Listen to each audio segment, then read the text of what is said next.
నారాయణ, నేను ప్రార్థన చేస్తున్నాను స్వామి. నాకు ఎవరితో విరోధం రాకుండా చూడు, ఎవరిని నేను బాధ పెట్టకుండా చూడు, సంతోషంగా ప్రతిరోజు ఉండేలా చూడు స్వామి.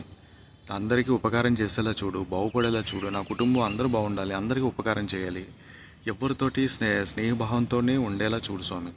అపకారం తలపెట్టి నేనేం సాధించుకుంటాను స్వామి? అందరితో ప్రేమగా ఉండాలి, అందరితో గౌరవంగా ఉండాలి. ఎవరితో విరోధం వచ్చి నాకెందుకు? మానవజన్మ మళ్ళా దొరుకుతుందో లేదో.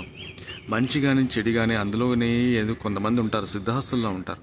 కానీ ఏంటంటే దాన్ని చేయడం వల్ల వాళ్ళకి ఏం జరుగుతుంది? వాళ్ళ తరాలు, వాళ్ళ కొడుకులు, పిల్లలు, మనవాళ్ళు, వీళ్ళెవరూ ఏంటంటే వీళ్ళ వల్ల బాధపడతారు. అలా జరగకుండా చూడు స్వామి.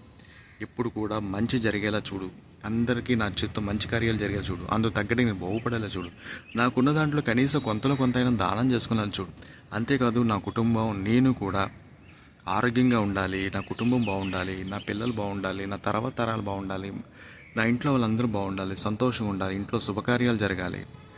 ఆరోగ్యమే మహాభాగ్యం అంటారు, అది లేకుండా మాత్రం ప్రపంచం ఊహించలేం. సో ఆరోగ్యంగా ఉండేలా ఎప్పుడు చూడు. ప్రపంచంలో ప్రతి ఒక్కళ్ళు కూడా ఆకలితో బాధపడకుండా చూడు.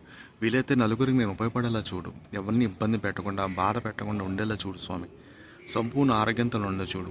ప్రపంచాన్ని వెలిగిస్తున్న నీకు ప్రపంచాన్ని ఎంతమంది నేను గుర్తించి వెళ్తున్నారు స్వామి? ప్రతిరోజు వాళ్ళ పనుల్లో వాళ్ళు వెళ్తున్నారు, ఎంతమంది నేను నమస్కారం చేస్తున్నారు? ఒక వ్యక్తి కనిపిస్తేనే, మనకన్నా గొప్ప వ్యక్తి కనిపిస్తేనే రోడ్డు మీద నమస్కారం చేస్తామే. అలాంటి నిరంతరంగా ప్రపంచానికి ఎన్నో వందల సంవత్సరాలు బట్టి, ఎన్నో వేల సంవత్సరాలు బట్టి నువ్వు కాంతినిస్తూనే ఉన్నావు స్వామి.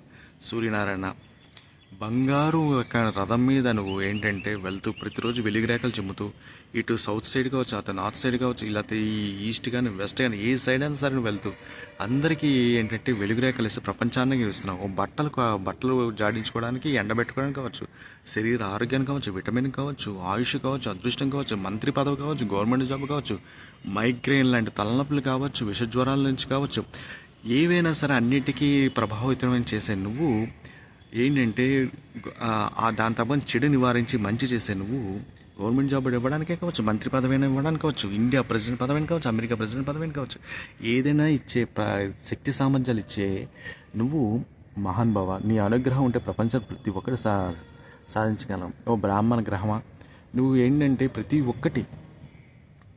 ఒక్కరికి పేదవాడి నుంచి కావచ్చు, గొప్పవాడి కావచ్చు, ప్రతి ఒక్కరిని జాగ్రత్త కాపాడి చూడు స్వామి. నువ్వు అప్పుడు సత్రాజిత్తుకే అంటే ఎందుకు ఎన్నో మనుగులు ఇచ్చే ఆహారాన్ని ఇచ్చావు స్వామి. నీ దయ ఉంటే ప్రపంచంలో ఎలాంటి కొరత ఉండదు, ఆరోగ్యంగా ఉంటారు, సంతోషంగా ఉంటారు, ఉద్యోగాలు వస్తాయి, ఇంట్లో శుభకార్యాలు జరుగుతాయి. మహానుభావం, తెలిసి కానీ తెలియక కానీ మరొకసారి ప్రార్థన చేస్తున్నాను. నేను నా కుటుంబం ఎప్పుడు బాగుండాలి, ఆరోగ్యంగా ఉండాలి, ప్రపంచానికి ఎంతో కొంత ఉపకారం చేయాలి. సూర్యనారాయణ, వేదపారాయణ, లోకరక్షామని దైవ చూడమని మహానుభావ. నమో సూర్యనారాయణ.